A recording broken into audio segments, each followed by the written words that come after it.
Stugotz here for Dollar Shave Club. We're all members here on the show. We swear by Dollar Shave Club. I love all their products. I really do. The 6-blade executive razor, the best razor I've ever used. Love that shave butter. They have other products as well, man. They have toothpaste. They have toothbrushes. They have shampoo. They have it all. It's Dollar Shave Club. It's how I get ready, but you're not me. You have your own way to get ready. You might shave your whole body to get ready for a bike race. Dollar Shave Club's executive razor and shave butter can help. You might do your hair to get ready for your soccer match. Mike does. Boogies by DSC can help you get your style right. The thing is, no matter what you do to get ready, DSC has everything you need. And right now, you can get ready with an amazing deal on any one of their starter sets. I recommend the Daily Essential Starter Set because I love the Amber Lavender Body Cleanser, but you can't go wrong with any of them. Head on over to dollarshaveclub.com/Dan to pick your own DSC starter set for just $5. After your starter set, products ship at regular price, and make sure you check out their new video too. That's dollarshaveclub.com/Dan, dollarshaveclub.com/Dan. Welcome to Belk, official retail department store of the SEC. With department stores in the Southeast, we get your passion. We know it's more than a game, it's a way of life, and part of the modern Southern lifestyle we deliver every day. At Belk, you'll find new looks from the best brands like Michael Kors, Fry, Free People, Under Armour, and more. All at great prices you'll love, the fashion you desire, the value you deserve. That's modern Southern style. Experience it today in store or at Belk.com. This is the Dan Le Batard Show with the Stugotz podcast. Stugotz just muttered under his breath, I've got Isner over 7.5 hours today. I do. Me and Mike. I mean, the U.S. Open is going on right now, and Isner plays today. Now, he plays after the show is over, but Mike and I have taken over 7.5 hours total time of the match. Because Isner will play all day. He will play tennis all day, and he'll play, multiple days if that's what it takes. So we have Isner over 7.5 hours. But I thought that bet was only because of Wimbledon and tiebreakers and stuff. The U.S. Open doesn't play by the same rules where Isner could have a 7.5 hour match. No, but what happens is no one can break Isner's serve, and he can't break anyone's serve. So we're thinking 5-setter. Everyone's going to go 7-6 deep into the tiebreak as well. Okay, all right? Very good. Yeah. Stugotz also, his analysis of this football weekend is he believes that we have the epic, apocalyptic matchup between, and this is loser leave town. This is going to decide this particular subject. Most overrated coach in college football. It's Brian Kelly against Jim Harbaugh. Yes. That's how they should dub the game. Seriously. Who is less overrated? Brian Kelly or Jim Harbaugh, because that's what this game is all about. These are the two most overrated coaches in America. You have Notre Dame and Michigan, opening night, 7:30 Eastern, prime time, to find out which coach is less overrated. I need to joke these two coaches. Roy, what are you laughing about, Roy? Why? That he hit the microphone with his face because he's so angry and he loves calling people underrated and overrated? The rubber band that's holding his microphone popped. And it went over the air. I gotta be honest, I didn't touch it. I didn't do anything. I just spoke into the microphone, but maybe my hot takes are so hot it's melting the mic. Oh yeah, absolutely. Guillermo, put it on the poll, please, at Le Batard Show, and this is confusing. Less overrated. Jim Harbaugh, or because this is confusing now. Now I'm all tangled up because he's sitting here using phrases like less overrated. So Harbaugh or Brian Kelly, less overrated. So most accurately rated. I don't know, Guillermo. I don't know. He just said less overrated, so let's just do it that way. They're both overrated, right? Kelly and Harbaugh are two of the most overrated coaches in the country. I mean, honestly, they've done nothing. Jim Harbaugh has done nothing at Michigan. Okay, well, wait a minute. Jim Harbaugh got to within a play of winning a Super Bowl, and Jim Harbaugh... NFL. Yes, that's NFL. Mm-hmm. Agreed. And Brian Kelly, had, an undefeated season that ended in an Orange Bowl when Manti Te'o was, decimated by Alabama because Alabama decimates everybody. Right, and since then... Okay. On the Brian Kelly Look, front. I'm not defending that they're not overrated. I'm simply saying I'm not arguing against the idea that both of those guys are overrated. I'm just saying when you say they've done nothing, I just want to remind people that they've done a little something. Okay. That's fair. I mean, Jim Harbaugh, listen, they signed him 4 years ago at the University of Michigan expecting big things. What have they gotten? They haven't beaten Ohio State yet. They're 28-11 overall, and the biggest bowl game they played in is the Orange Bowl, which they lost. They played Citrus Bowl, an Orange Bowl, an Outback Bowl. Give me a break. 3 seasons. You expected a national championship by this time. You did. If you're Michigan, you did. Getting that coach out of the NFL, you expected within 3 years to be competing and winning national championships. They're not even close. The Orange Bowl is a pretty big bowl, no?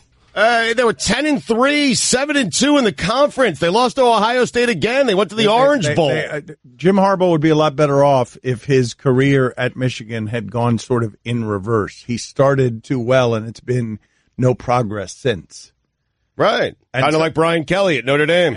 And so if he just had the same results the other way, where you could see a program building, but what you're watching there, I mean, Stugotz, for how long have we been talking about this? Like, at this point, think about what I'm about to say here. Alabama, Nick Saban, he refuses to talk about his quarterback battle. And I'm dead serious about this. Alabama would be in the Final Four with their third-string quarterback. That's how little their quarterback battle matters. Like, Ohio State won the championship with their third-string quarterback, and Alabama's better in every way than anything that Urban Meyer has built at Ohio State. And we're sitting here talking about these other teams and how close they are. Michigan, you're talking about national championship. Like, are you crazy?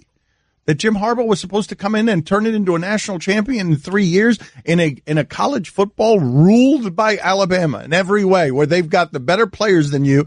Lane Kiffin told us every time we took the field, we knew we had everyone who was better at every position. Dan, I'm guaranteeing you, if you ask Michigan fans, what'd you expect 3 years in? At the very least, they would say, hey, we're competing for national championships every year, every single year. Right now, they're not even close. I mean, they were 8-5, and you made a great point. They started out great under Harbaugh, but it's gone the other way. It's not trending in the right direction. They were 8-5, 5-4 in the conference. Look, Michigan fans certainly expected more than that. And Brian Kelly, are you kidding me? He is 48-33. 48-33 is the head coach at Notre Dame. I know he had the one good season where they lost in the national championship game, but since then it's been a complete disaster. As we sit here and we hold these two coaches up like they're two of the greatest coaches in America, and they're not. They are not. Well, I think some of the shine is coming off of some of them, as revealed to us. It was funny to hear Spartan Live come after Harbaugh, because there are some tarnishes on that blue and gold. And Coach Crowley Sullivan, Spartans Wire. He came into Ann Arbor with perhaps the most hype of any coach in the history of the Big Ten, maybe in all of college football. A few years later, you've got a third place, and fourth place finish, and you're 1-5 against Michigan State and Ohio State. What do you have to do this year to demonstrate to the Michigan community that you are on the path to achieving what they hired you to achieve? Well, the improvement will lead to success. The question is all that we care about. And by the way, Kelly, that national championship year, they went to that bowl game, national championship game, vacated. All of it. Doesn't count. Mike Golick Jr. was on that team. So in my personal record book, he's never played in a national championship game. Vacated. They were 0-0 that year. And 0-4 the year after that, because all his wins were vacated the next year. That guy's a joke. Are you done? Like, I mean, you've been trampling everyone. You're trampling me. You're trampling sound. You're not listening to anybody. You're just roaring ahead because finally you get to do this coach is overrated. I'm done. Sorry. Just a wild rodeo bull that can't be contained. Mike, what's wrong? Stugotz jumping over sound when it was such an obvious transition to a sound bite. But he can't help himself when it becomes overrated, underrated talk, and he can just go after a coach. Honest to God, it might be the single most boring thing about Stugotz. when he decides, okay, here we go, easy target, let me run at a coach and just call him overrated, and everyone will agree with him. Everyone, like, of course. But what did you expect when Jim Harbaugh got there? Like, why do you guys think that this guy would be appreciably smarter than everyone else? Charlie Weiss, you remember when he did that? I've got a significant strategic advantage because I'm coming from next to Belichick. And they gave him 40-year contract. Notre Dame might still be paying Charlie Weiss. What is it with getting a hot start at Notre Dame? Willingham, Weiss, Kelly, they surprise people early, and then they want to lock them in for 22 years, as if that program's not done any winning in their entire history. It's just great. And it always ends the same way. It's just, when are you guys going to stop? Because Las Vegas is doing it with Gruden.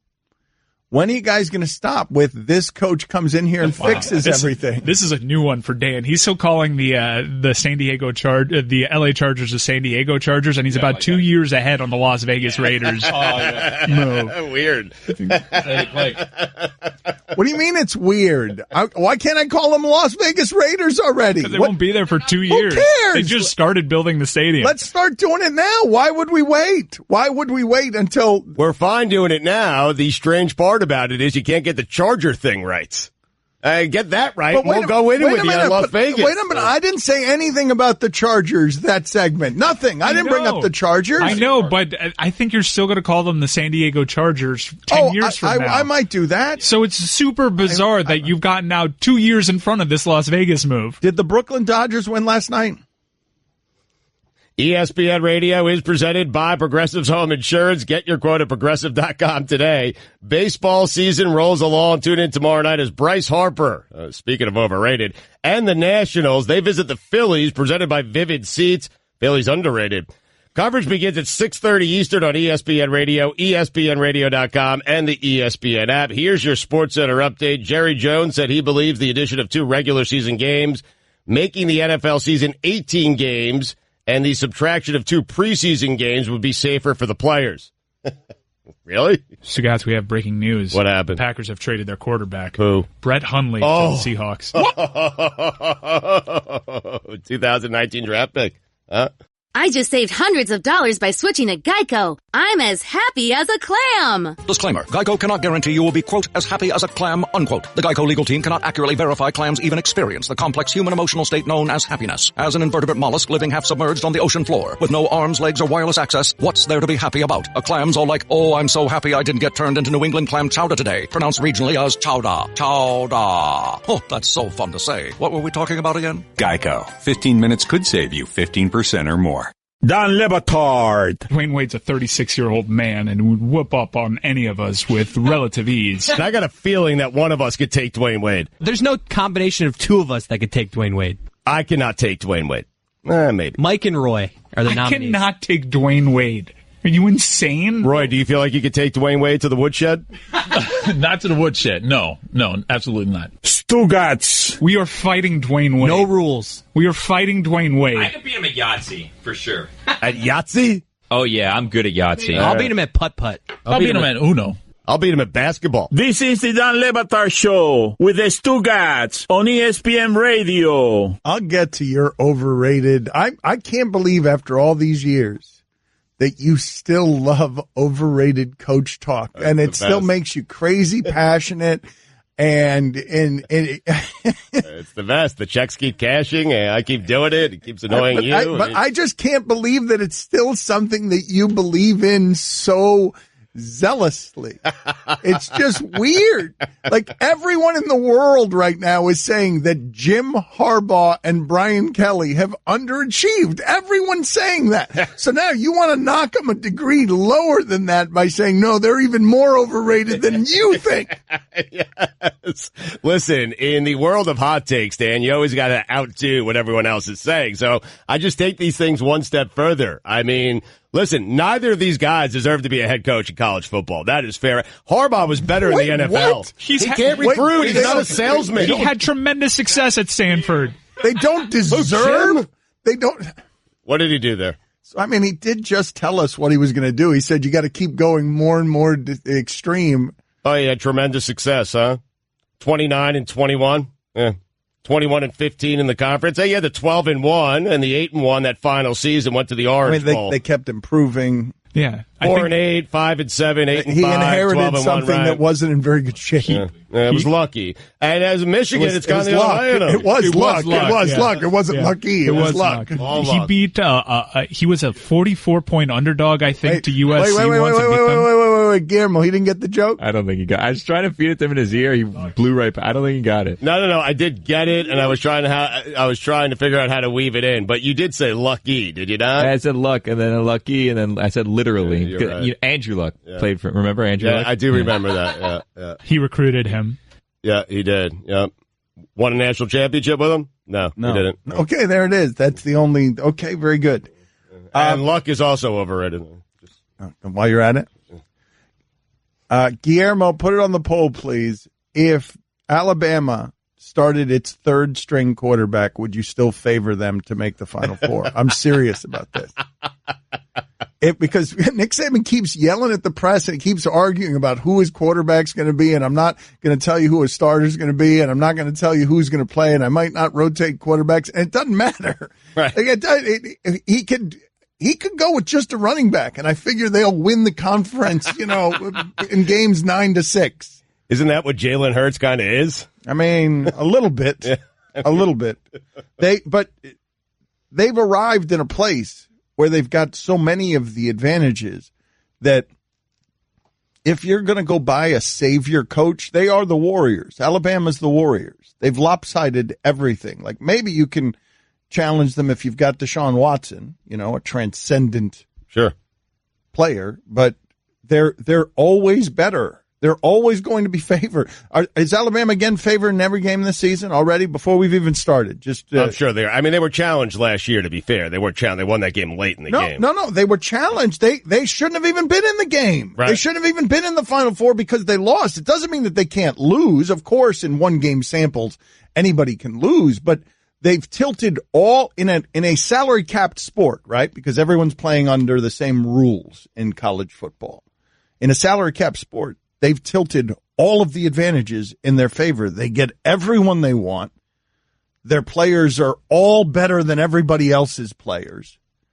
And every time they step on the field, they've got dominant physical advantages, even in the SEC, in a way that makes them favored, even if they don't get good quarterback play, because they've rarely gotten good quarterback play. This juggernaut that he has built in Alabama, like it is in the modern era, the strongest thing you've ever seen. Like maybe during Bear Bryant's time, it was something different because he got all the players, but he somehow recreated that in 2018 in a way that to me makes college football less interesting. It's pretty amazing. Their toughest game, Mike, I can't imagine they're not favored in every game right now. LSU might be the favorite depending on what happens when they play at LSU later in November, I guess. No, Alabama entering the season, and these lines can change, are all subject to change. I remember when they first came out, Notre Dame was one of the teams that were favored in every game, and then Michigan became a favorite. Miami, Florida's favorite in every game. Clemson, Georgia, Alabama. I believe Ohio State was, but I don't know how the Urban Meyer stuff changes things. I don't think it does. You know what's interesting, or one of the things that's interesting about college football is everywhere else. Tell me if you think this is right, this theory, because I know some Notre Dames of the world still fancy themselves national programs, even though they're not. College football is entirely a regional sport, plus will Alabama lose this weekend? Like, that's what we're headed into. It's everyone playing in all of these games that are less important, and also we'll watch the Alabama game. Will they maybe lose this weekend? That's what it is. It's regional all over the place, and there's one national football team in college football. That's kind of fair. Not Texas, not Notre Dame, not any of these schools that believe themselves to be national programs. There is one now, and only one, and it ain't Clemson either. It's absolutely regional, and unfortunately for college football, that sport, it's not really regional in the Northeast. In New York, it's the biggest market in America. There's no real connection point for college football, so the connection point for the fan that wants to watch sports on Saturdays is, will Alabama lose? Dan Le Batard. AB, yeah, I see y'all, cuz. Big dog, I got pups bigger than Air Bud. Are you aware, Bud, why I'm not at practice? I'm going to need 17 because 26 is a savage. Stugotz. They say the franchise should be enough. Pockets of Professor Clump. Let me get back to my day. I can't keep showing Buddy love. This is the Dan Le Batard Show with the Stugotz on ESPN Radio. ESPN Radio is presented by Progressive Insurance. Guests on the Dan Le Batard Show appear via the Shell Pennzoil Performance line. Get triple action protection for optimal engine performance with Shell V-Power Nitro Plus Premium Gasoline. Here's your SportsCenter update. Jerry Jones said he believes the addition of 2 regular season games, making the NFL season 18 games, and the subtraction of 2 preseason games would be safer for the players. Safer for the players. Good for his wallet. Dodgers closer, Kensley Jansen. I got to be careful here. What did I just do there? Let me start again. Dodgers closer. He's the closer. Comes in, 9th inning, closes the game out. His name is Kenley Jansen. He has blamed his recent stretch that's coming back from the disabled Hold on, let's pull the goalie. Hold on, get out of here. Yeah, let's pull the goalie. Just give it to the fake Stugotz. Give it to the fakes. Get out of here. So well this week. Get out of here. You weren't reading so well this week. I'm telling you, Monday, Tuesday, my best Get out of 2 days here. What? Get out of here. Give that to the fake Stugotz, and that was too much, man. Too much. I agree. $5. We're gonna replay what he tried to do with Kenley Jansen in a second. Go ahead, fake Stugotz, pick it up. Dodgers closer Kensley Jansen blamed his stretch since coming back from the disabled list, going 0-2 and allowing 4 homers with a blown save on medication prescribed to him for heart conditions, which he has stopped taking. Feel bad about that. And finally, Quentin Tarantino has cast rising Australian actor Damon Harriman as Charles Manson in his upcoming film Once Upon a Time in Hollywood. Lena Dunham has also joined the cast. DraftKings is hosting a fantasy football contest for Week 1 with $2 million up for grabs. Get the app or go to DraftKings.com now and use code DAN to play for free. With your first deposit, minimum $5 deposit required. Eligibility restrictions apply. See DraftKings.com for details. For all the latest headlines and information, tune into SportsCenter on ESPN Radio all throughout the day. We've got some Marlins news for you. I don't think we have checked in with the Marlins since the very first pitch of the season. I don't think we've discussed anything Marlins related. I saw that Darren Dietrich the other day was hanging out with one Derek Fine. For the love of God. Derek Dietrich. Which is a good setup because later today, Worst Mistake is a Suey nomination we'll unveil. How loaded is that category with my mistake? My favorite part is honestly Stugotz quickly finding you after every mistake. But what happened? Why was Derek Dietrich so happy to meet one of those cast members from the worst show in the history of television? Pauly D? Yes. I don't know why he was. How would I know that? I don't know. Because you're a giant Marlins fan and you follow all these things. And the only way I learned it is because you're retweeting the idea that Derek Dietrich is meeting, this. Yeah. Did you like the nickname I gave the two of them together? Pauly Dietrich. That's a good nickname for the two of them together because it's Pauly D. Yeah. Derek Dietrich, Pauly Dietrich. You know, get it? We haven't. I'll just go to the penalty box. $2. Get out of here. Go sit with Stugotz. Go sit on his lap. Would you like to relive that first pitch of the Marlins season? Yes, let's do that, please. Jose Ureña standing at the back of the mound. He reaches down. He's rubbing some dirt and rosin on his hand, and here we go. Oh, now he's writing something on the mound with his fingers next to the logo. I can't see what he's writing. All right. Here we go. All right. And the windup and the pitch. Oh, God, a home run on the first pitch of the game. Oh, my God. Welcome, Derek Jeter. And that concludes our Marlins coverage for the season. Another setup for another nominee we're going to unveil on the audience. The Suey nominees for Epic Sound of the Year will be unveiled today. Oh, wow. That's a big category. Yeah, Epic Sound of the Year. And it's the rare 3 nominee day because we're not only doing Epic Sound of the Year. We're not only doing Worst Mistake, which was our best picture last year when it was Dan Mistake, but we've pivoted and just made it Worst Mistake because it just felt mean. We're also unveiling Best Laugh. So Best Laugh. Busy day here at the Sueys. All right. Well, I'm very excited about Best Epic Sound. Let's do that at 11. But let's get to this Marlins news. We have not covered the Marlins, but there's a Slater scoop. The only thing we've covered about the Marlins this season is Andy Slater. He was banned for a brief period, a local journalist, for basically going to the British Virgin Islands with Marlins Man to check out the P.O. box where the Marlins are, getting their taxes filed and calling their headquarters. And so we haven't checked in very much, but now there is breaking Slater scoop news. Slater has been reinstated, and he's breaking news out there.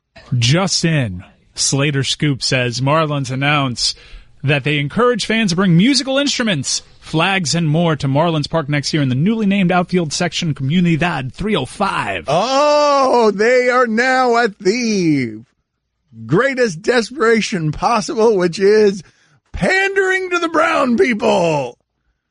Yeah, we've reached that stage in the Marlins.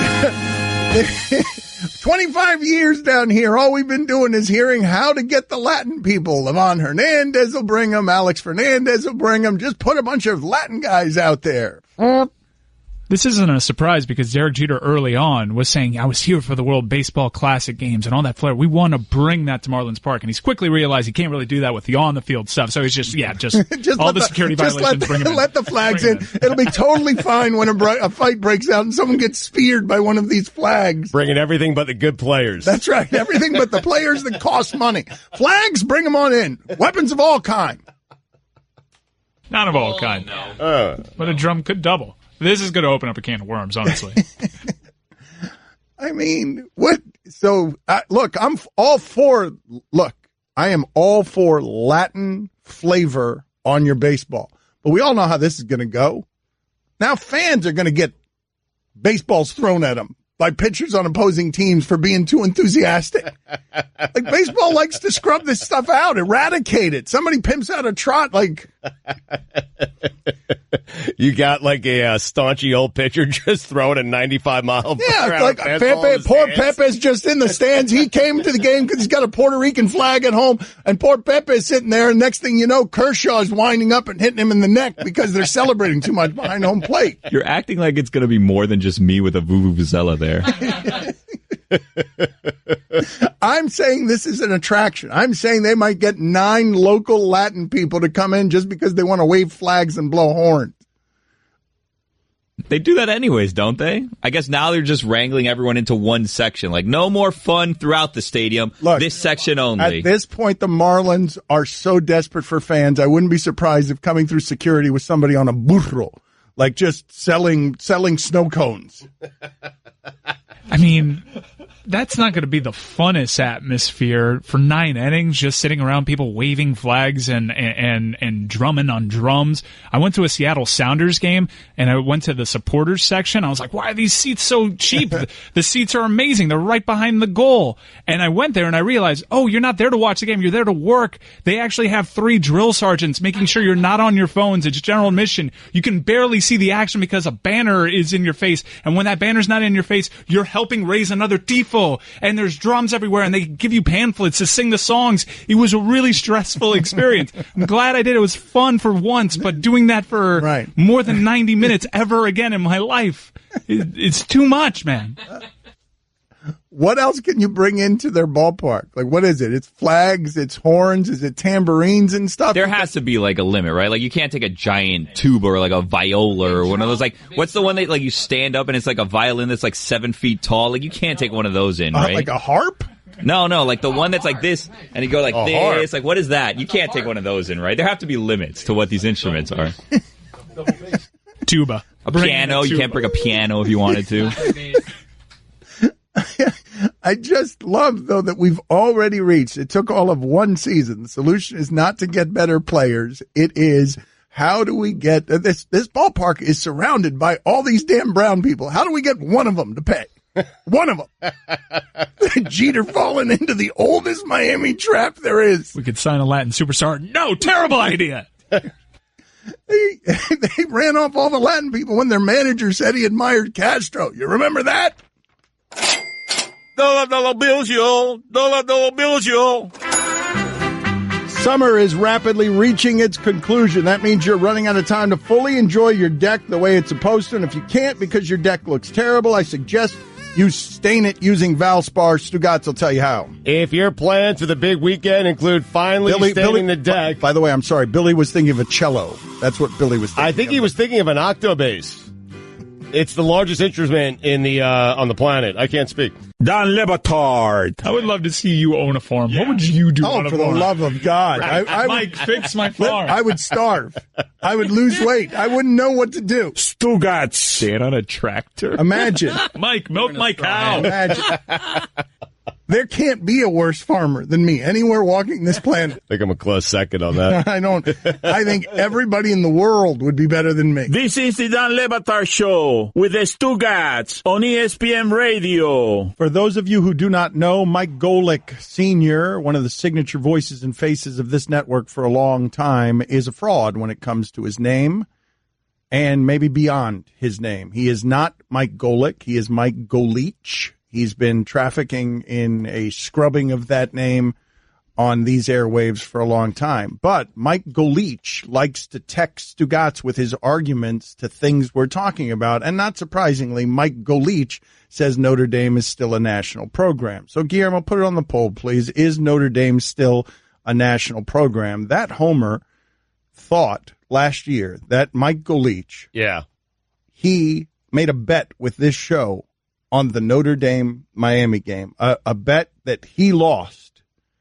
in a very spectacular fashion, and the loser of that bet was supposed to rub Stugotz's glute publicly and vigorously. Yes. Now, I will tell you that he did do it privately, Mike Golick. I went up to North Carolina. I did that golf event. We played Pinehurst number 2, and he gave me a little private glute massage. It's weird. I know. It sounds weird. Ray Wingo was also there. Not official, not notarized. It doesn't count. It's not official in any way. Why didn't you guys just do it there? Why didn't he just pay off his bet by videotaping it and being done with it? I don't know. But instead, he's an international welcher. I want to be clear. What he's saying is, he said Notre Dame absolutely is a national team. I responded, but Brian Kelly is overrated. He responded that I'm not saying they're a national powerhouse anymore, but any stadium they go to, they're going to sell it out. That's what he said. Any stadium they go to in any city, that stadium's going to be sold out. I mean, I don't want to do a private show. Look at me and Golick just texting each other. 2 menches, cutting it up via text. 2 Welchers. Oh. Not Menches, Welchers. Put it on the poll, Guillermo. Golick and Stugotz. Menches or Welchers? What's going on with Golich? Golich. Sounds like he's just not going to do this and get away with it. I mean, what a fraud. Like, how is the audience not rebelling against them, looking to overthrow Golick or Wingo? Did it ever dawn on either of you guys that I don't want this done to me? Nobody cares about that portion of it. You're not involved except your one glute that you're giving to the cause. Mike, how long is the Suey for best laugh? We can do it right now.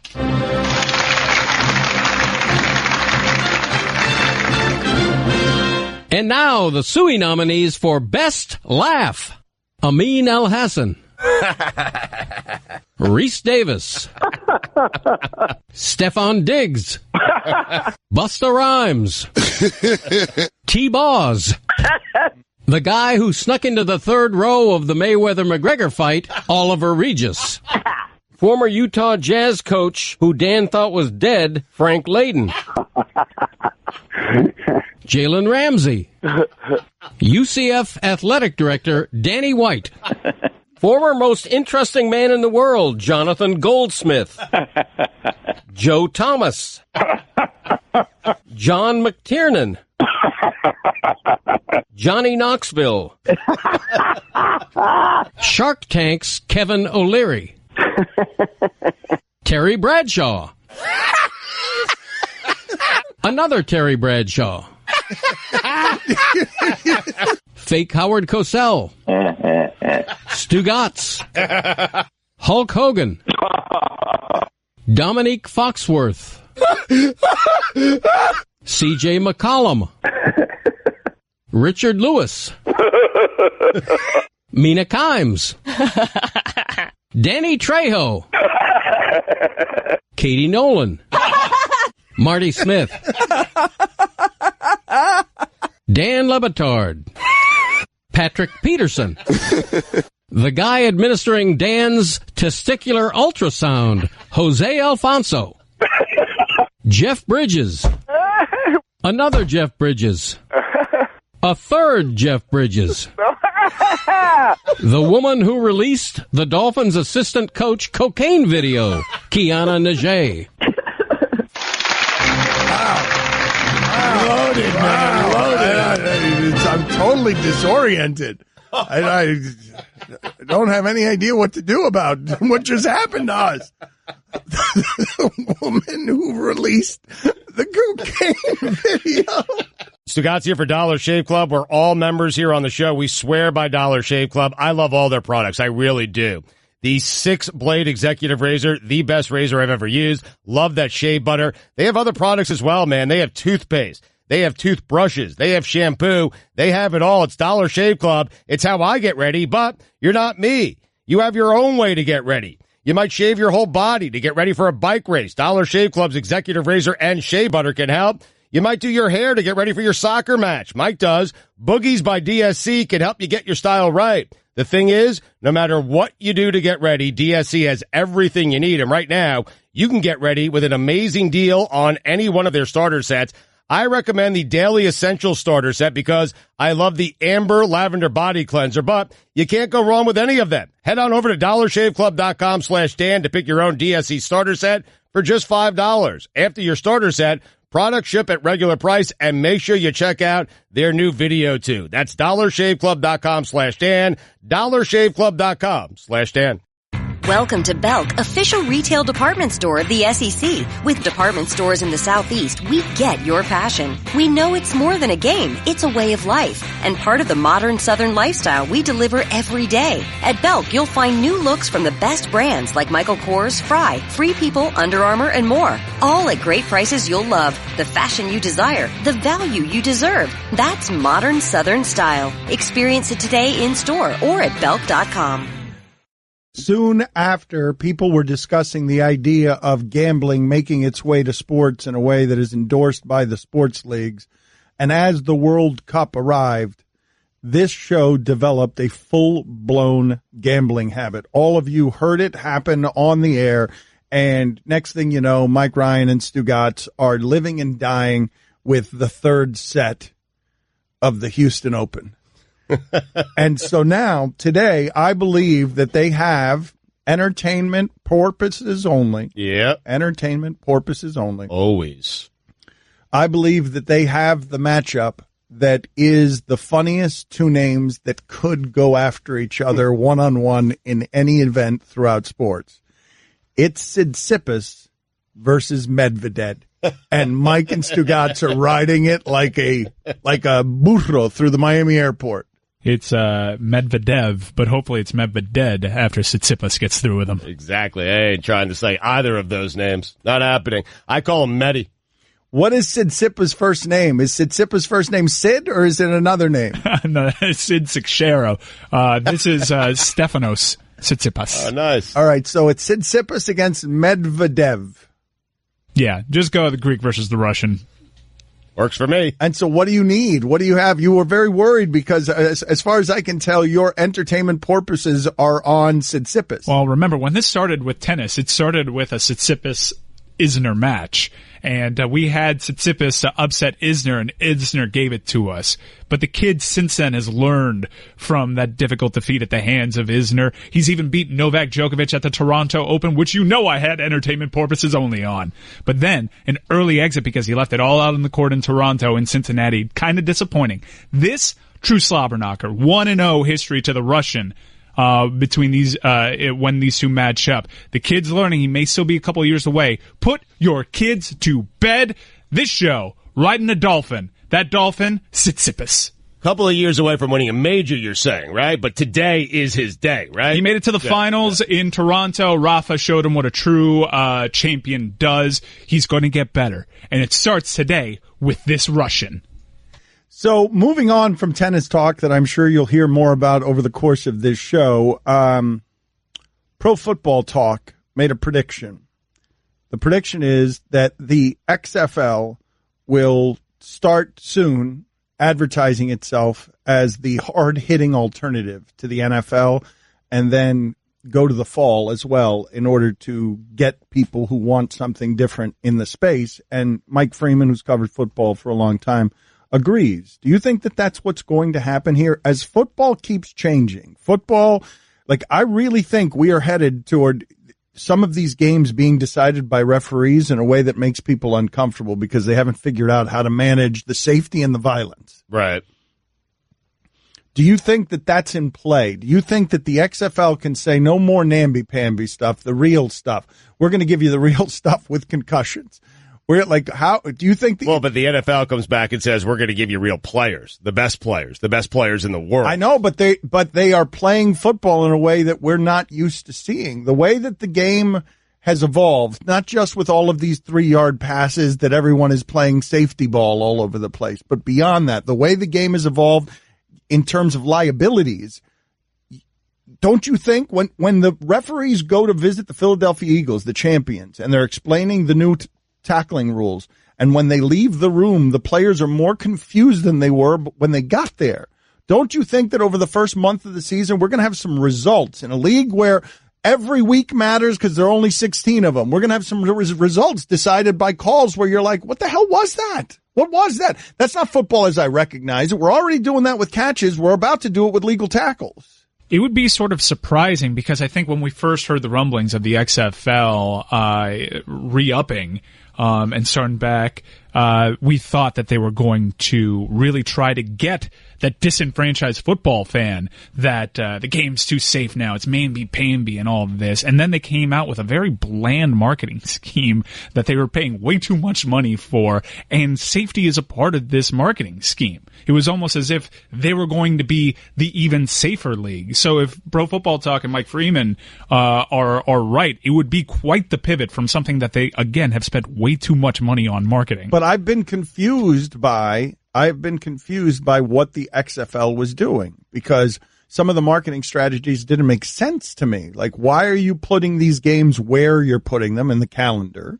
Why are you advertising as no, everybody's going to stand for the anthem in our league? You're going more extreme, pushing the other way, where the NFL is plenty extreme in those regards already. It almost as if we're going to be wild. We're going to be late 90s attitude era, just super liberal with everything we do. And now it's totally buttoned up. Oliver Luck is running things. They paid him how much? $20 million? He's making an insane amount of money. Isn't it $20 million? Yeah, and I'm sure that's just the base. There's opportunity for Oliver Luck to make much more with this league, but I think my favorite storyline about all the XFL stuff is how Vince McMahon had the creative juices flowing because he did this 30 for 30 with Charlie Ebersol, and that's when he got the idea. You know what? This was well received. Let's kick things back up. And Ebersol, the director of the 30 for 30, was just like, no, I'll beat you to the market. I'm going to start my own league, and we got a TV partner. Bye. $20 million guaranteed for Oliver Luck.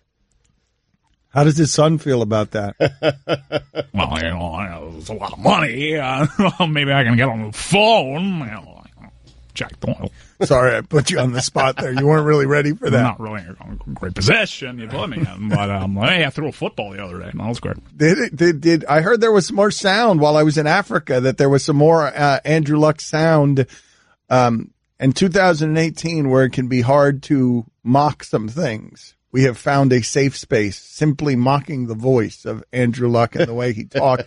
It may be a pituitary problem. If it's diagnosed as such, we will offer all our apologies. And it's been a little bit since we last seen Andrew Luck on a football field, sweaty, and now he's growing a mustache.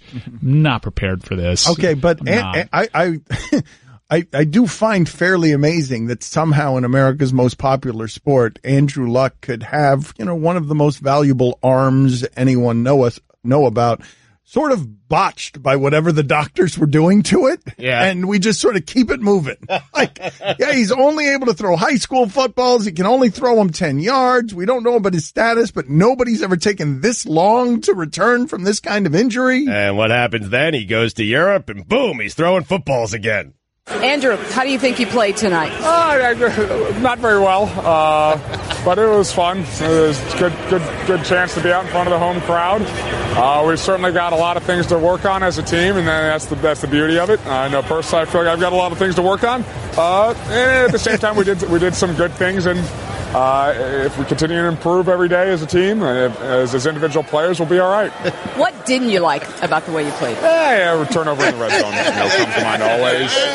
We would have liked to put a few more drives out there, sustained drives, and finishing in the red zone. You've said that you feel like you're getting better every day, and that feels awesome. At what point will you know I'm back? Will you ever know? I don't know. It's a process that'll go on forever, but I'm enjoying that process. I really am. And there's things today that I did better. There's things today that I've got to work on, and we as a team did some good things, and hopefully we'll continue to do some more good things. So keep working. Can you get for me just the sound he makes when he's starting to gather himself before the slobber ends up all over his face and his beard and his microphone? Like before, as he tries to gather himself and extend it a little bit, because I feel like he could do it for 8 or 10 seconds if he's trying to think of the next cliche. Not very well. Both of them. He did it just as well on the second question. Not very well. I just saved hundreds of dollars by switching to Geico. I'm as happy as a clam. Disclaimer. Geico cannot guarantee you will be, quote, as happy as a clam, unquote. The Geico legal team cannot accurately verify clams even experience the complex human emotional state known as happiness. As an invertebrate mollusk living half submerged on the ocean floor, with no arms, legs, or wireless access, what's there to be happy about? A clam's all like, oh, I'm so happy I didn't get turned into New England clam chowder today. Pronounced regionally as chowder. Chowder. Oh, that's so fun to say. What were we talking about again? Geico. 15 minutes could save you 15% or more. Dan Le Batard. I had a girlfriend, and I created a Facebook account of just a random person, and I requested my girlfriend to see if she would accept. Wow. So you catfished your girlfriend? Yeah, it didn't work. I had a good one. Did you have a picture? I just Googled, good-looking model, and it was just a random dude. Stugotz. I created a Facebook account of a guy named Jack Ritter, and he was very good looking. She did accept the friend request. Where did Jack Ritter go to school? I'm just imagining, you see on the side it says see Cody at FAU. Oh, no. How sophisticated? Burner email, too. Burner email? Yeah. Whoa, what was the burner email? jritter@gmail. This is the Dan Le Batard Show with the Stugotz on ESPN Radio. Jack Ritter, like the lead in Three's Company? John Ritter. Yeah, fine. Mother. I think his character's name was Jack, though, which could be the confusion. I think his character's name. I don't think it was the actor. I think the character's name was Jack, and it wasn't. It was John Ritter, and the character's name was Jack, and it's still a fun. Jack Tripper, yeah. Okay, fair enough. It actually was $1. It actually was around the time of that show 8 Simple Rules, so that might have been inspiration for it. Because John Ritter was the star of said show. We are going to do 2 more Sueys in the noon Eastern hour. They're 2 good ones. Epic sound of the day. I lied to you. I told you it'd be at 11. It's going to be at noon. Are we going to get to this Wilbon story? Are you and me going to get? I need your permission to go in on Wilbon on this. I will wait for your permission. I don't want to betray any confidences with you, but we are going to torch Michael Wilbon. We've been waiting to do this for months.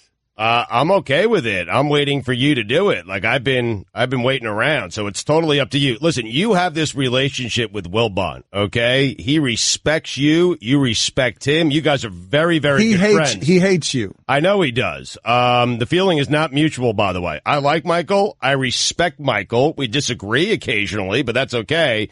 What I hate is Michael thinks there are 4 or 5 people capable on the planet of having, smart sports discussions, and that's just not the case. And I'm sorry, that drives me crazy, but I like Michael. I'm not going to say I hate Michael Wilbon. But did you see the news that broke, I don't know, about 10 days ago involving Wilbon? I use news loosely in quote marks. It's just something to embarrass him. It's not actual news, but one of these blogs reported that Michael Wilbon ripped ESPN for their lack of Cubs walk-off coverage, a game that he didn't watch the ending of because he left early. Oh, man. Michael, the Stugotz is strong in you.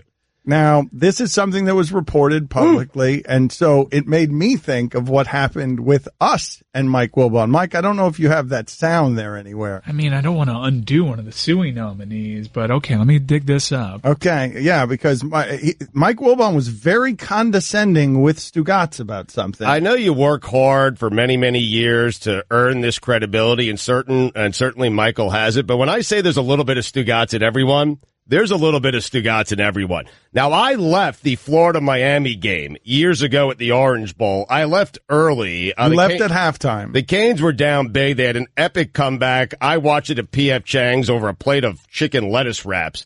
And what I'm telling you is I went on the next day on the radio, and I ripped Canes fans for leaving that game early because they missed a classic. I did a 4-hour show in the game. That's right. A game I didn't see because my face was stuck in, chicken lettuce wraps.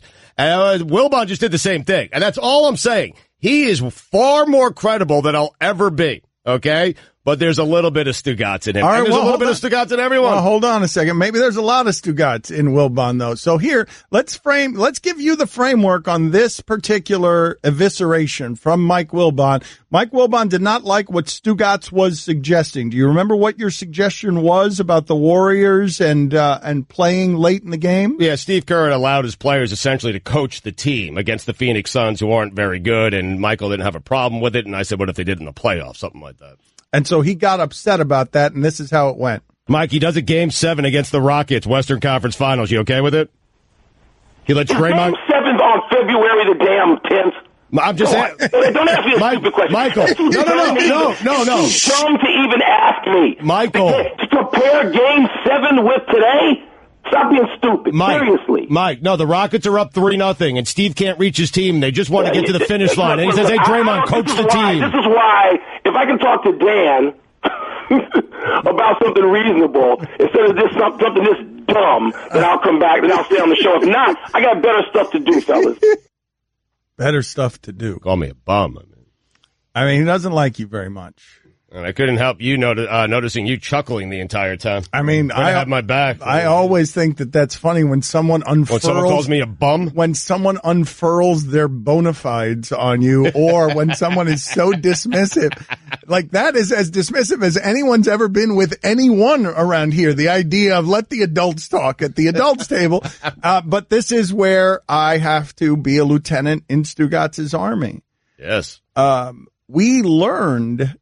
do you want to tell this story, or do you want me to tell this story? I'm perfectly fine either way. I want to tell the story correctly, though. I want to tell it accurately. We don't want to incriminate anyone in the shipping container. We just want to incriminate the entire shipping container. I think you should tell the story, and we'll spackle where needed. Okay. Okay. This is the story the way that I understand it. So. Wilbon came on and just scorched Stugotz in a way that you had just heard. And, he had told one of the producers during the break, we learned this after the fact, that he had, when he was informed, okay, we're talking about this Golden State thing, the coach, the team being coached by its players. He didn't know what we were talking about because he hadn't watched the game. And so, he came on the air and why is the other room so afraid right now? Why? What is happening here? What is happening here right now? This is my friend. I mean, there's one of 5 people back there. Everyone's safe. Don't worry about it. Everyone is looking at me just totally terrified. Wow, you guys are terrified of Big Mike Wilbon, aren't you? There's just total terror. It was a conversation that was had off air that I am now betraying Mike Wilbon with because he buried Stugotz, and he shouldn't have. He shouldn't have buried Stugotz that way. I didn't watch the game either. That is Straight Talk. It is brought to you by Straight Talk Wireless, nationwide coverage on America's largest and most dependable 4G LTE networks. But I'm not credible. Why are you guys so scared? Guillermo, why do you look like your eyebrows were just scorched? No, I think in that clip earlier on, he told Stugotz, if you don't watch the game, you can't talk about this, which is not in the clip, yeah. Which is why what we knew made it funnier to us. Yes. Yeah. If you didn't watch the game, you can't talk about the game? Mm-hmm. And there he is. Talking about the game without watching the game. Bob Ryan next. Don Le Batard. I would absolutely take down my own school as a journalist if I find out that there was financial aid problems. Are you kidding me? I'm not hiding that story. I totally leverage that information for money. Yeah, felony blackmail. Yep. Stugotz. He's got to be the only radio personality in America who freely admits to, I'd commit crime. He's got to be. That's the niche. You got the goods, you got the goods, man. All the other spots have been taken. He's like surveying the landscape on where can I plant my flag. I got this one. Right. Nobody else wants this one. Why is there no one here?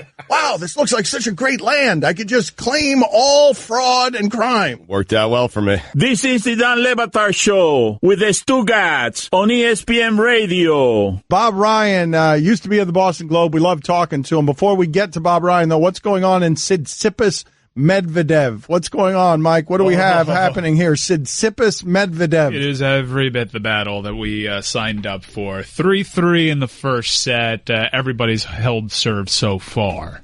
Bob Ryan, we love talking to him about a variety of different things. And what's going on with the Patriots is interesting, if nothing else. I don't know what the facts are, but maybe Bob Ryan can give us some facts. It appears from where I'm standing that Tom Brady is a bit cantankerous and is winning all the battles inside the organization, Bob. Am I wrong?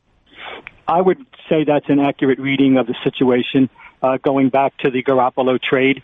And I think we can safely say, I can summarize a lot of things you might even be asking specifically in one big package, which is this. I think that we have entered into the rest of our lives, the first phase of the rest of our lives in the Brady Belichick era. That the dominance, just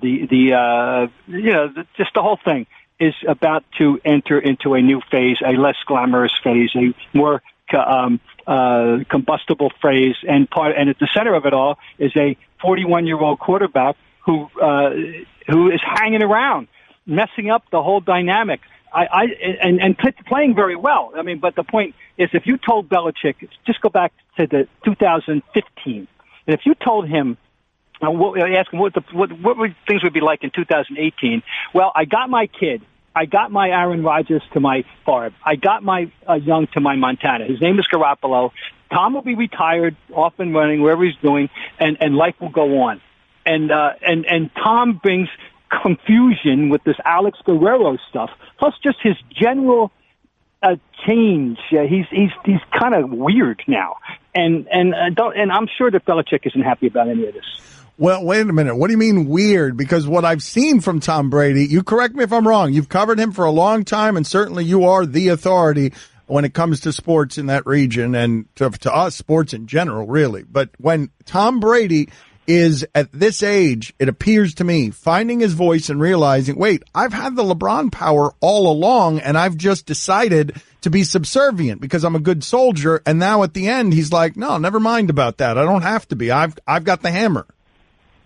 You think more in those terms, Dan, than I understand that. I don't really think of it in those terms. I see a guy who is becoming infatuated with this whole TB12 thing. His next goal in life is to smooth the transition from the end of the playing career into where he is a brand. He's branding himself. He's willingly photographed anywhere, doing anything, which means the name is out there, and then TB12 gets attached to it.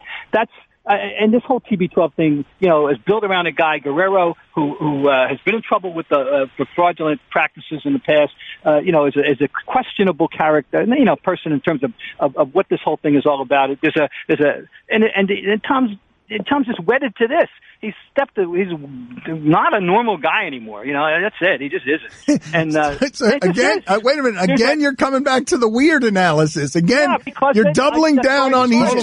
You're doubling down on. There's an element of Michael Jacksonism going on here. And this has been going on for several years. It's just getting more and more pronounced. Yep. That's all. Wait a minute. He's No, good for you, Bob. Finally, someone has said it. I mean, seriously. Look, I'm delighted that he said it. I've been saying it, Stu. But Bob, I'm proud of you, Bob. Bob, Michael Jackson, though, that's the extreme on the weird spectrum. Like, I mean, you went. If on a 1 to 10, if Michael Jackson were a 10, then Tom's he's up to about a 5.5, 6 now on his way, and he's trending upward. but totally right. But weird, Bob. But okay. Yes. So, it's weird. And I mean, and also, all right, let's get something serious here. How incredibly defensive is he about the Guerrero thing based on what happened the other day on WEEI radio? In his weekly paid gig, he hung up when they asked an innocuous question about Guerrero's presence on the plane going down to Charlotte for the exhibition last week. He is completely dominated in his thinking by all things Guerrero. All things TB12. Will the weirdo win MVP? Well, a weirdo can. I mean, he won it last year. and let's remember how good he is. Let's talk about this. If he were to deteriorate 10% this year from the performance of last year, he's still a top 5 or 6 quarterback. And if he deteriorates another 10% at age 43, 2 next year, he's still a top 20% quarterback. I mean, he can still play this game. I mean, there isn't any question about it. But the whole dynamics down there are different, and there's a lot of it's a very, very different season. And the only thing is, and you guys tell me, is there a threat to them in the division? But is Belichick sitting? Dolphins, Bills. Yeah, right. Anyone in the AFC East? That's funny, Bob. Belichick's just sitting on the airplane, and this doctor who's not a doctor is on the airplane against his will. Is Belichick just in the seat muttering to himself? Well, I don't know. Once again, we don't know where it all ends. We don't know if Kraft at the end has said, "Bill, you got to do what the guy wants," or if Bill did decide to go halfway. He can be on the plane, he can't be on the field. We don't know these things. No one's, we're trying to read the tea leaves ourselves. But the fact that the guy was allowed back on the plane after last year, when in the course of this not whenever it was in the season, during the course of the season, his quote unquote privileges had been revoked. And the privileges, those two things included being on the field and in the locker room. This is a change. This is something. And it does constitute at least partial victory for Tom Brady if there is indeed a battle between himself and the coach. Unfortunately, we only have 3 minutes left, so we're going to have to zip through this. But this is the favorite part for some of us of the Bob Ryan experience. Let's do it. You have some explaining to do. Time to explain your tweet. One of my favorite follows on Twitter at Globe Bob Ryan. Was Aretha the single greatest female talent of the rock and roll era? In other words, rocks Billy or Ella? I say yes. Yes, I think that if we go with rock and roll as, approximately 1954-ish on the top 40 era, that's what I'm talking about. The chart songs, she's the high priestess of female solo acts. The female, group acts, I'd have to say the Supremes are the gold standard of all time of the female group acts. And there were so many great ones, the Shirelles included, and of course, all the stuff that went on with Bill Spector, the Crystals and all that. No, but I think he's the rock and roll answer to Ella Fitzgerald and jazz. I would say that's my premise. Happy 79th, Yaz. Thanks for 67. It was the best summer of my life. It was, and that was part of it, the baseball experience, but it was a great summer I spent between my junior and senior year. I had a job in Boston. I didn't have to go back home to New Jersey. I had my girlfriend that I wanted to stay around, who's now soon to be my 50th year of our marriage. My girlfriend that summer, and on top of it all, we had this great Red Sox season when they rekindled the interest in baseball in Boston. Yaz was Yaz, you all know that deal. And overall, I went to 27 games. And it was just the greatest summer of my life. And yes, in terms of a summer, you think of summer. We all have summers that we think of, and for me, that's the one. All right, 2 more, Bob, and we'll get you out of here. Best non-American born, Hakeem, with apologies to Sabonis. Best Euro, Dirk. Best South American, Manu. Parentheses, special category, Oscar Schmidt. Best Aussie, Andrew Gaze. Best Chinese, duh. Yeah, well, duh, because if you don't know who the best Chinese is, you have no interest in the discussion to start with. So we don't have to mention Yao Ming's name.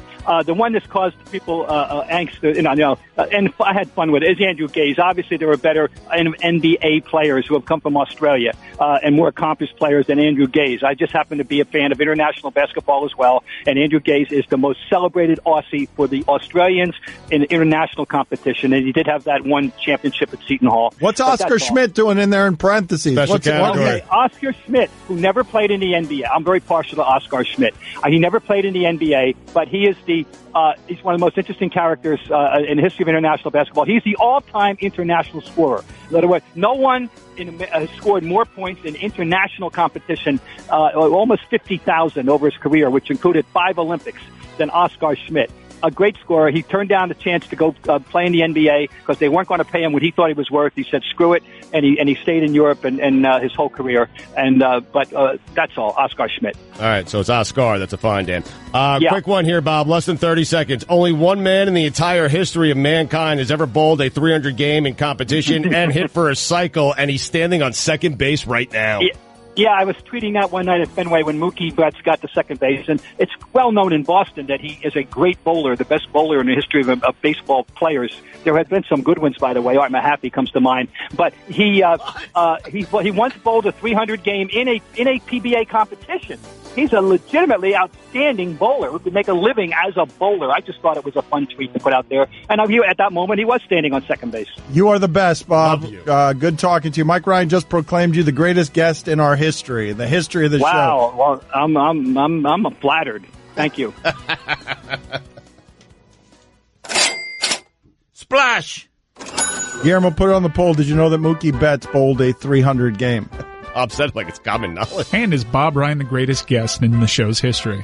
Don Le Batard. Oscar Robinson had 41 triple-doubles back in 61-62. 41. Stugotz. It's Robertson, but... Big O. Okay, but... This is the Don Le Batard Show with the Stugotz on ESPN Radio. Epic Sound of the Year is at noon here. 10 minutes from now, it's going to be... It's going to be fun to listen to. Epic Sound of the Year. We go through the whole last year, and we get nostalgic. Now, did you watch any of The Shop on HBO last night, Stugotz? I did not, no. Okay, LeBron James has taken over sports in a way that is pretty overwhelming. He's become Michael Jordan, bigger than Michael Jordan in real time. Like, you have seen it happen the way that ESPN has gone from a network that covered all sports to a network that only covers LeBron. And LeBron is using his powers in such an interesting way. Michael Jordan never did any of what we're talking about here. Not a cartoon movie with Space Jam. He is hiring people now as he goes to Hollywood and using his influence to create content, to be an executive producer on stuff in his spare time. He is making a lot of things. And from what I've read from The Shop on HBO, which I did not watch last night, this is a barbershop show, and it's just LeBron using his power to get his famous friends in a barbershop together. So LeBron comes calling, and next thing you know, Jon Stewart and Snoop Dogg and anyone from sports, Odell Beckham, they're all there because LeBron says, hey, come sit in a barbershop with me. But what I've read is uncommonly honest. What I'm reading is not what I'm used to in media coverage. Athletes talking amongst themselves in a way that LeBron doesn't seem to give any F's anymore about how are they going to receive this. He's on the other side of caring about that stuff.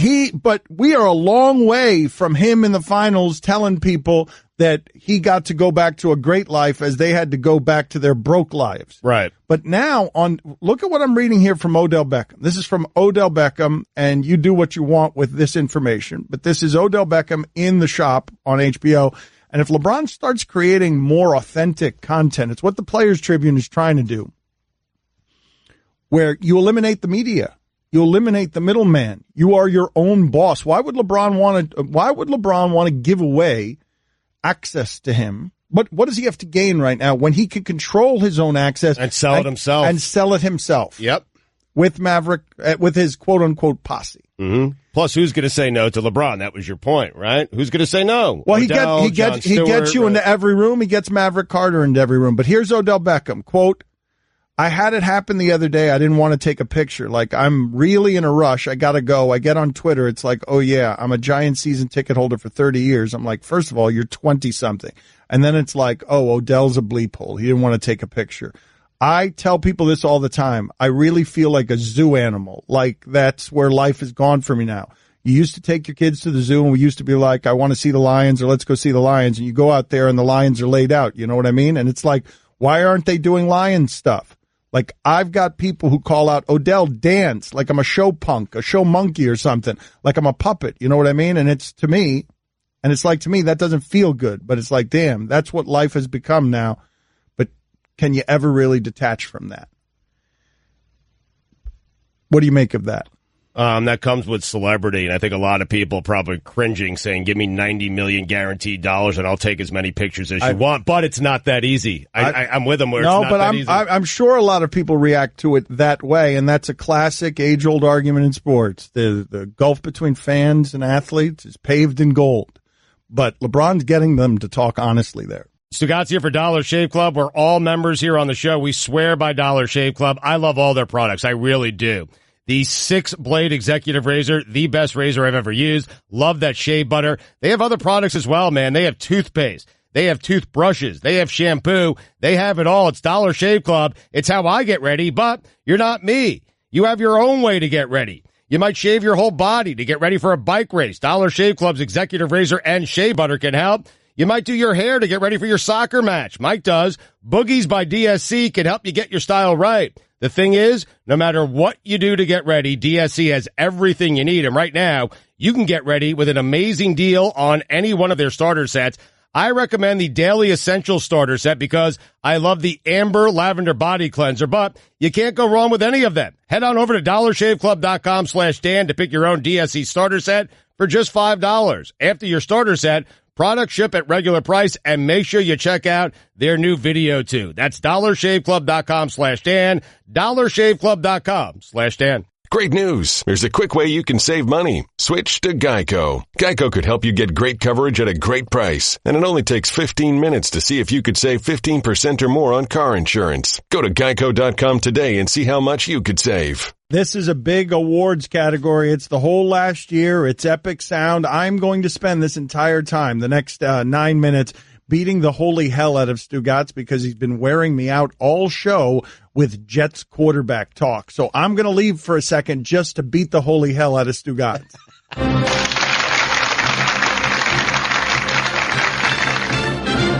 And now the Suey nominees for Epic Sound of the Year. Alex Ovechkin celebrates winning the Stanley Cup. We're the Stanley Cup champions! Yeah! Woo! It's yours, boys and girls and babes. Let's go! Don LaGreca freaks out. You're miserable because of Darren Judge not being pinched hit for? You're a clown. Get a life, Steve. Don't bother my life. Lose the number. You're banned. You're not allowed to call anymore. I'm done with him. Done with him. I'm going away. You want to put him on the air? You want to be a clown? Be my guest. Steve is banned. Life is too short, too important to waste time on this filthy human piece of garbage. If Steve's on, I'm leaving. If I ever see him on hold, I'm walking off. Steve, you're done. Lose the number. Clown. Tired of it. Ed Orgeron excited about playing in a storm. It seems like the weather is getting worse as we speak. How does this impact the game? Hey, you just gotta love football, man. It's like playing football when you're a little kid in the backyard. Thank you. Go Tigers! Jim Carrey talking about life at New York Fashion Week. Courtesy E! News. I don't believe in icons. I don't believe in personalities. I believe that peace lies beyond personality, beyond invention and disguise, beyond the red S that you wear on your chest that makes bullets bounce off. I believe that it's deeper than that. I believe we're a field of energy dancing for itself. And I don't care. But Jim, you got really dressed up for the occasion. You look good. I didn't get dressed up. Who did? There is no me. There's no you. No. We're not here. This is a dream. There's just things happening. And there are clusters of tetrahedrons moving around together. Okay. Yeah. So what's happening in our world right now? Because there is a lot of news that actually is relevant that's not that Here's uplifting. the thing. It's not our world. None of this is real? Nope. So you're just passing We don't through. matter. We don't matter. Oh, wow. There's the good news. Okay. Ray Lewis discusses kneeling. I knew I would be crucified for taking a stand because people will want to say I dropped a knee on for the flag. I will never put a knee on the ground to not honor my flag.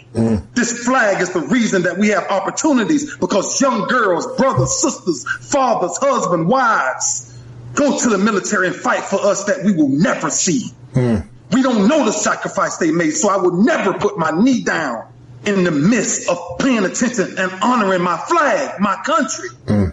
But I will put both knees down to honor Jesus. Colin has always dropped on one knee. One knee is for the team, two knees is for Jesus. Two lynxes growling at each other, courtesy Nicole Lewis Facebook story.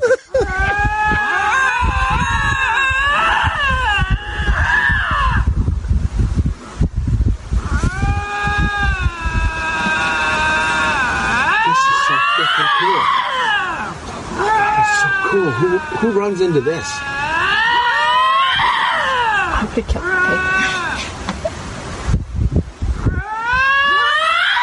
Oh, Jesus. Teddy Atlas and Stephen A. Smith arguing after the Mayweather-McGregor fight. McGregor forced a gourmet chef to be a fast order cook. That's what he did.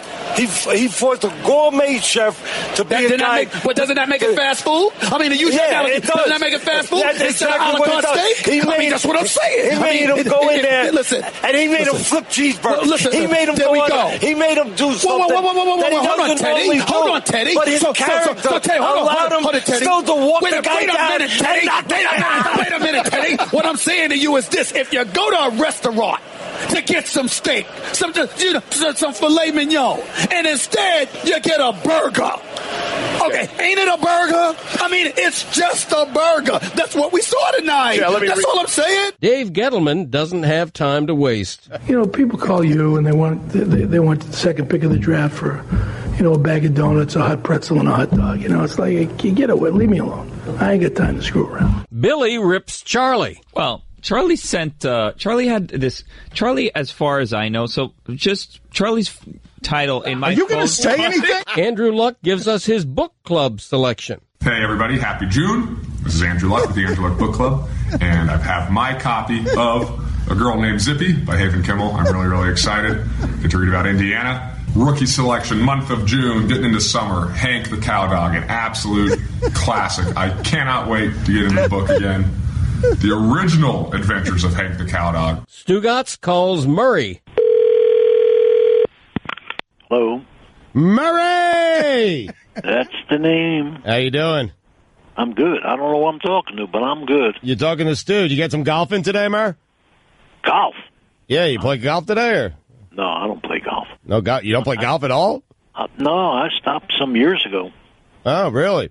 Yeah, I had issues with my... I had arthritic, problem in my hands and whatever it is, I'm going to be 81 years old, so. Yeah, that's tough. So what'd you do today? Anything exciting today? Yeah, I got my hair cut. Nice. My dog got his hair cut. Nice. Picked him up. How about your day? Tell me about your day. My day's been great. Where are you, in Philadelphia, Murray? No. Where? Philadelphia. I'm in Charleston, South Carolina. Oh, I love Charleston, South Carolina. It's one of my favorite cities, South Carolina. It's fantastic. I love Charleston. Well, I'm happy to hear that. Now, you said that Steve. It's Stu, actually. Yeah, it's Stu. It's Stu, yeah. Stu? Yeah. Which Stu? Stu. I mean, my name is Stu Wiener. All right, so now where do we go from there with this conversation? Well, I need some help, Murray. I really need some help here. So we have this big campaign going on. I work for ESPN, okay? Whatever it is that you're calling me about, that's certainly not my specialty. So how about if I'm polite and I just tell you goodbye? Well, hold on. No. Well, hold on. What is your specialty, Murray? My specialty is to not, get hustled. So, Murray, I swear to you on everything that I have, okay? I'm a nice Jewish boy. I am not here to hustle you. I'm just asking. I just need help with one thing. It's simple. And if you don't want to do it, just hear me out. If you don't want to do it, then we don't do it, okay? I don't have a lot of time, but why don't you just get to the point? You're right. So, MLB.com. You like baseball? I follow it enough. Get to your point. Okay, MLB.com. I just need you to go there, and if you wouldn't mind, vote for Lewis Brinson of the Florida Marlins to make it to the NL All-Star team. That's all I need. Okay, that's it. It's free, and that's all you have to do. I understand. Okay. I'm not asking for money. I'm not selling anything. I haven't done that for the Phillies, so I'm not going to do it for the guy from the Marlins. Let me say goodbye, Stu. Thank you. Sid Sexero calls Lionel Messi a fraud. Courtesy Rogers Sportnet. When they would break from 2008 on and go their separate ways for major tournaments, Xavi, and Iniesta and David Villa and all those Spanish guys from Barca were winning tournaments. Messi, the second he steps on a field without that core, is average. And you have seen it in Copa Americas. You have seen it in World Cups because Xavi's not there, because Iniesta's not there, because David Villa's not there. And the best players I've ever seen in my life can play with anybody. Fraud. Billy calls the first pitch of the 2018 MLB season. Jose Urena standing at the back of the mound. He reaches down. He's rubbing some dirt and rosin on his hands. And here we go. All right. And the windup and the pitch. Oh, God, a home run on the first pitch of the game. Oh, my God. Welcome, Derek Jeter. And that concludes our Marlins coverage for the season. Mina Kimes on a zip line.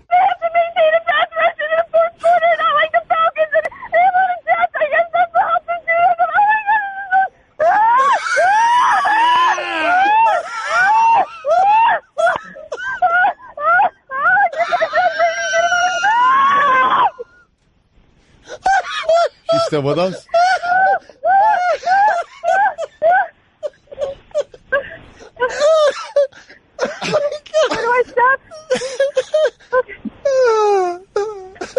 So get to Brady with 4 is what it sounded like. Stephen A. Smith wishes Clayton Kershaw a happy birthday. Clayton Kershaw just turned 30, and happy birthday to him. I don't care. Good luck. Oh, my God. Oh, my God. Man. Great category. This show ain't free. Time for some ads. It's got to be Mina or you eating Guillermo. I mean. Well, I'm going to tell you what my vote is next segment with a piece of performance art, in that I'm just going to play it over and over for an entire segment. My vote, just no talk from us in the next segment. Okay. Just this sound played over and over again so we can laugh at it. I'm a squeaky toy, and I've got one job, getting chomped on by this little ankle sniffer. So pardon me for feeling inept compared to Geico, who does so much more. Like while I'm getting slobbered on, Geico is creating cool technology like their mobile app, which lets people pay their bills or file a claim. Plus, Geico is the fastest growing auto insurer for the last 10 years. Is it too much for me to ask for one more feature? Fast and friendly claim service like Geico, maybe? Oh, great. I'm getting buried again. Geico. Expect great savings and a whole lot more. Don Le Batard. You're just allowed to give me one word on what you think. I tell you, American flag, you give me one word on what you think. Go ahead, Chris. You're only allowed one word. Freedom. That's what I was going to go with. Stugotz. Guillermo. Bald Eagles. What? 2 words. Well, I mean, God, $2. That's a fine. $2. I mean, That's a fine. Do you realize? How hard it is to be that bad with 2 words, man? Apple pie. I got 2 words for you. This is the Dan Le Batard Show with the Stugotz on ESPN Radio. I knew I would be crucified for taking a stand because people will want to say I dropped a knee on for the flag. I will never put a knee on the ground to not honor my flag. This flag is the reason that we have opportunities, because young girls, brothers, sisters, fathers, husbands, wives go to the military and fight for us that we will never see. We don't know the sacrifice they made, so I would never put my knee down in the midst of paying attention and honoring my flag, my country.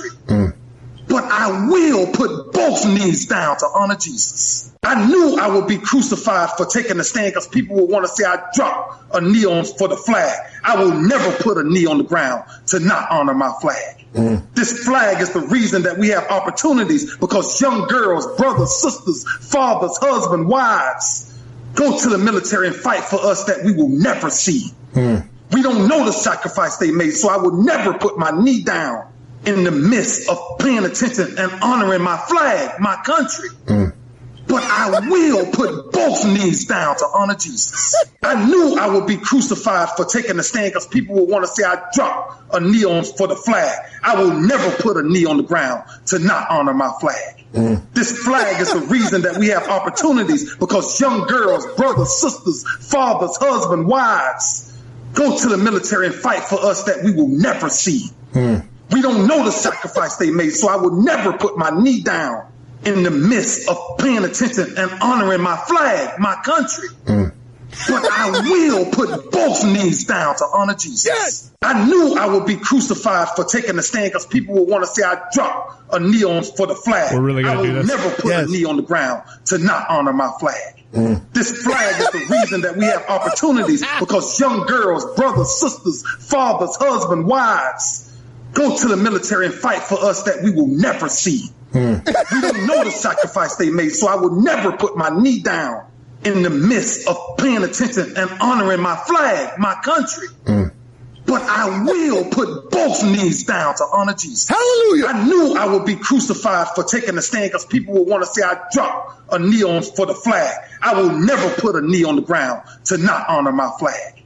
This flag is the reason that we have opportunities because young girls, brothers, sisters, fathers, husbands, wives go to the military and fight for us that we will never see. We don't know the sacrifice they made, so I will never put my knee down in the midst of paying attention and honoring my flag, my country. But I will put both knees down to honor Jesus. Who was talking to him? Was that James Brown? I'm not even kidding. I'm not talking about the football James Brown. I'm not talking about the commentator James Brown. I'm talking about the actual James Brown. Who was that voice in the middle of that offering just affirmations? It's the most efficient hype man in the history of hype men. It was Brian Billick. That made me laugh. It was musically perfect. That made me laugh every time that sound appeared. Another Suey category next. Don Le Batard. Metal nets have to be right up there with, like, ice skates as the most dangerous things that people do to play sports, right? Because you know that the people that are buying those metal nets are largely kids. And if they have a hoop that they lower, it's like at 7 feet tall, and they're just dunking on them. And you know the fingers are getting stuck in those nets. Stugotz. In track and field, the gun they shoot off, that's kind of dangerous now. It's not an actual gun. I don't think it's a starter pistol. It doesn't shoot anything out. I know it doesn't actually shoot a bullet. Nothing comes out of it? No. Just the sound. Yeah. This is the Don Le Batard Show with the Stugotz on ESPN Radio. No wonder Chris Cody's so fast. He thinks that the starter's pistol is an actual bullet. He's been running differently from everyone else who's ever run because that guy's armed. ESPN Radio is presented by Progressive Insurance. Guests on the Dan Le Batard Show appear via the Shell Pennzoil Performance Line. Here's your SportsCenter update. Eagles receiver Alshon Jeffrey is expected to miss at least the first 2 games of the season with a shoulder injury. Seattle Sounders FC forward Clint Dempsey today announced his retirement from professional soccer effective immediately. Still hanging around, Dempsey? Mike, are you giving him a golf clap? What kind of lack of respect is that? Well, Mike's giving a little golf clap here. I wasn't aware that Dempsey was still playing. I mean, Deuces to Deuce Dempsey, one of the greatest, most prolific goal scorers in American soccer history. One of the greats. And resulted in what? Just out of curiosity. I'll tell you what, nothing. No championships in your personal record. No champion. I don't know, win a World Cup game with Clint Dempsey? One? Oh, the Landon Donovan game. That's right. What the hell are you talking about? And finally, 3 million people are still getting DVDs mailed to them by Netflix. DraftKings is hosting a fantasy football contest for Week 1 with $2 million up for grabs. Get the app or go to DraftKings.com now and use code Dan to play free with your first deposit. Minimum $5 deposit required. Eligibility restrictions apply. See DraftKings.com for details. For all the latest headlines and information, tune in to SportsCenter on ESPN Radio all throughout the day. You've got a sandwich all over the side of your face. So does Clooney. Mike Ryan, the biggest mistake made over the last year. How loaded is this category? Over the last year, biggest mistake. It's basically all you and like a couple other people sprinkled in, but it's just overly mean to you. Okay, very good.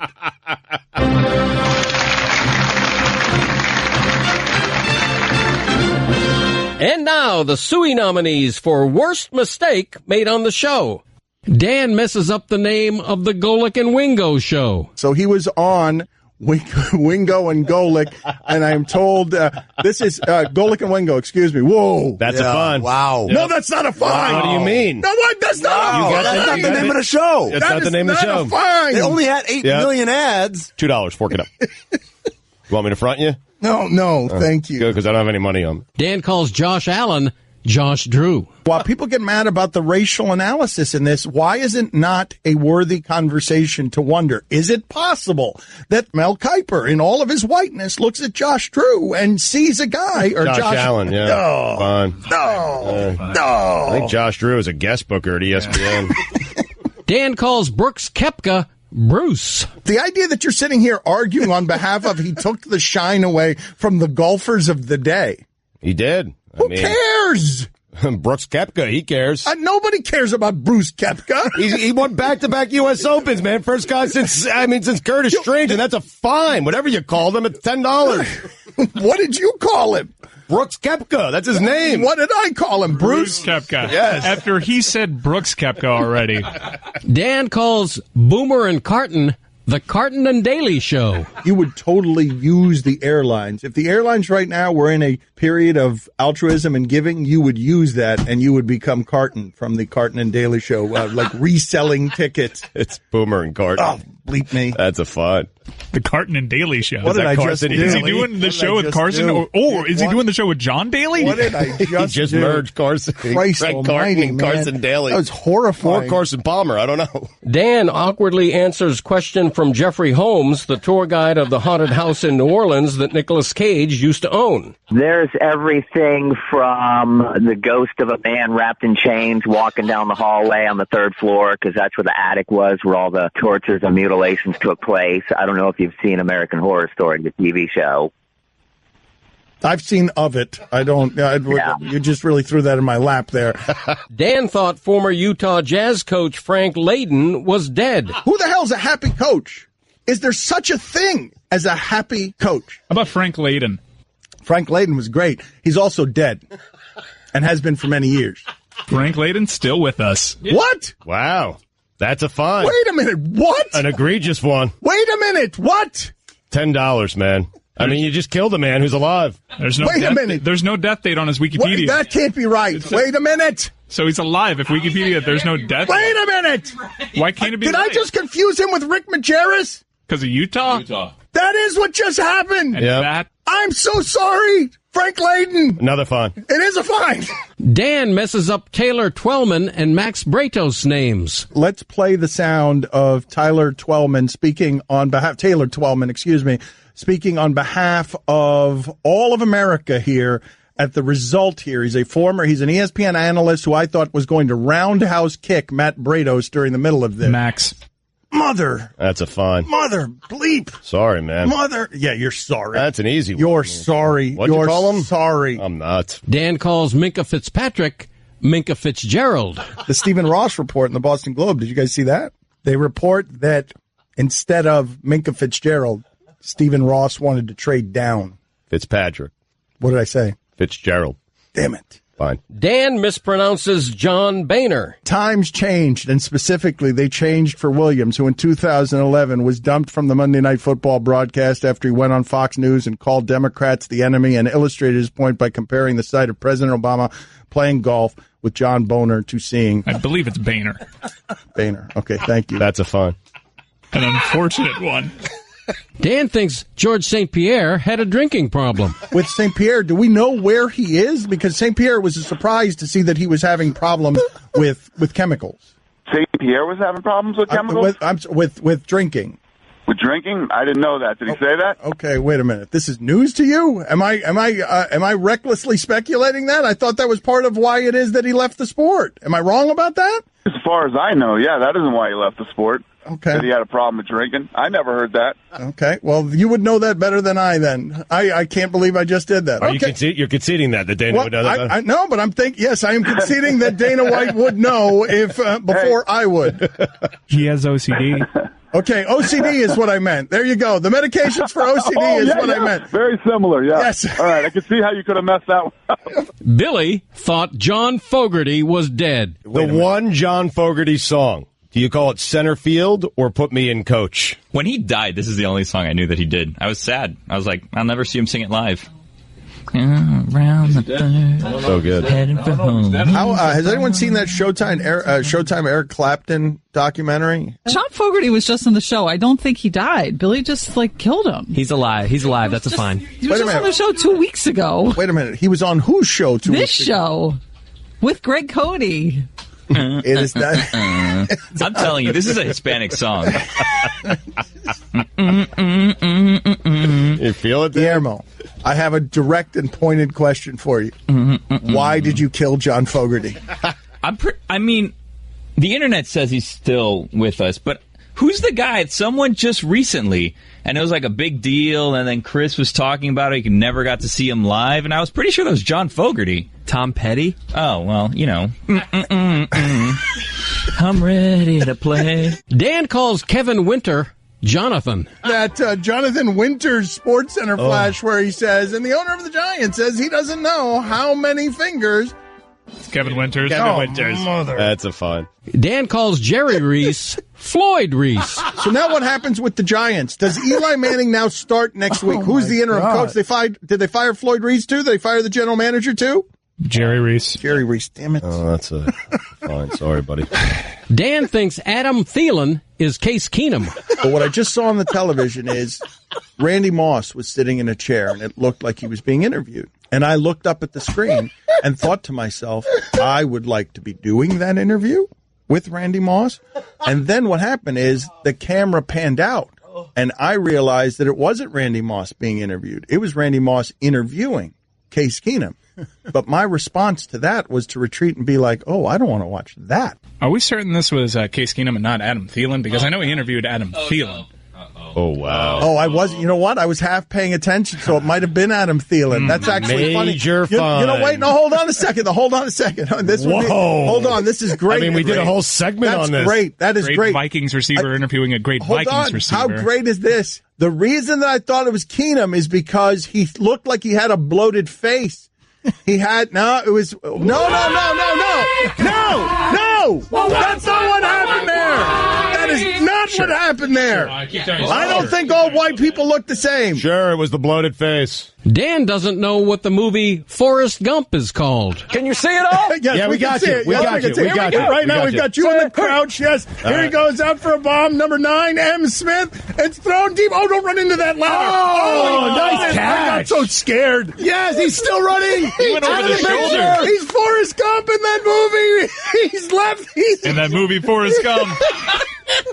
Dan thinks an actor is an actress. And finally, True Detective Season 3 details have been revealed. Season 3 will tell the story of a crime in the heart of the Ozarks and a mystery that deepens over decades and plays out in 3 separate time periods. Mahershala Ali will play the lead role of Wayne Hayes, a state police detective from Northwest Arkansas. Does Mahershala have a question mark in her name? I was asking if that's how you pronounce it. Right in the middle of the name. Right in the middle of the name. Mahershala Ali. That might be a fine for Dan. Nominee. Mahershala Ali. That's a dude. Won Best Supporting Actor at the Oscars. Oh, wow. Was in Moonlight. Well, wait a minute. Why is that a fine? Because I made a man a woman? Yeah. No, that's not a fine. I didn't get the name wrong. We don't have anything set for that one specifically. I got the gender wrong. I get fined for getting names wrong, not genders wrong. It's definitely a Suey nominee. How is that not getting a name wrong? Because you thought it was a woman's name. No, but I said the name correctly. I said it with a question mark. Dan calls Lane Johnson Nathan Lane. Jay Ajayi is averaging 11 yards per carry behind that offensive They are line. overwhelming. Like, it's crazy. Did you see who's the guy? Who's that number 65 who plays right tackle for them? Is it Nathan Lane? Is that his name? I don't get fined for not knowing. From the birdcage? He plays football? Are you talking about Lane Johnson? Lane Johnson. That is who I was talking about. Wow. That's a fine. No, that's not a fine if I'm asking. It's not a fine if I'm asking the question, what is that guy's name? That is not a fine. Those are very different dudes.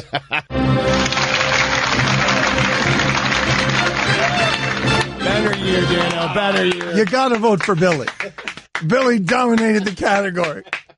Dan Le Batard. Good work today. That was a fun show. Stugotz. It was also Intergalactically stupid. This is the Dan Le Batard Show with the Stugotz on ESPN Radio. Mike, what happened? What happened to Tsitsipas? Ugh.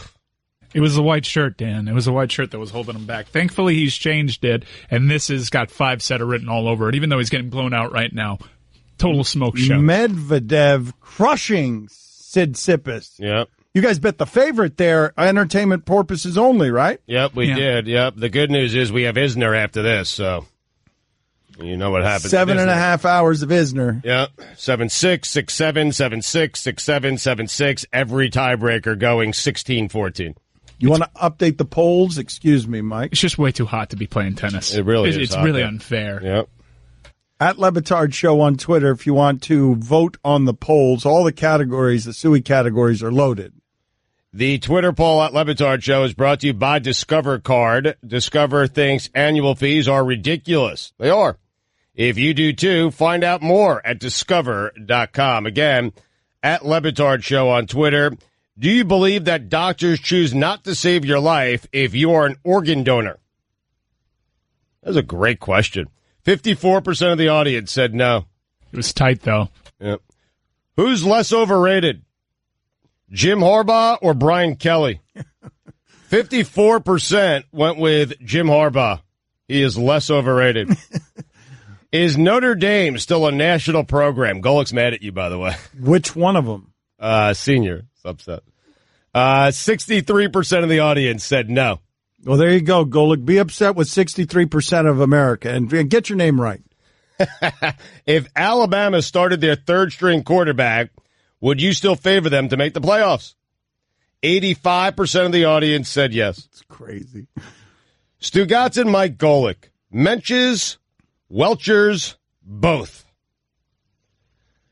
55% of the audience said both. Thank you. Did you know that Mookie Betts bowled a 300 game? 72% of the audience said no. Bob Ryan did deliver that like it was common knowledge. He said as much. It is to him. Oh, I guess. Is Bob Ryan the greatest guest in the history of the show? Mike Ryan with a controversial take there. That the majority doesn't agree with. 53, and I love Bob. Greatest guest in the history of the show. I'm not sure, but I do love him. Though. It's 53% of the audience, and a lot of votes on it. 53% of the audience said no. Those are the polls. Do you want to purge yourself? You've been wearing me out for the better part of 3.5 hours because you want to talk about the Jets quarterback situation. As Tony Romo says that Sam Darnold can be the best quarterback in the league. Well, I wish people would stop doing that. A lot of people are saying that. Like, enough already, right? Do it in the regular season. Do it in the regular season. He's done. He was okay in the preseason. What happened with the Jets quarterback, just quickly, is there are reports out now that Kirk Cousins actually said he didn't take the best deal. He didn't take the most amount of money. He took, I believe, $86 million guaranteed from the Vikings. The Daily News is saying the Jets offered 3 years, $30 million per season, $90 million guaranteed. And Kirk Cousins said, you know what?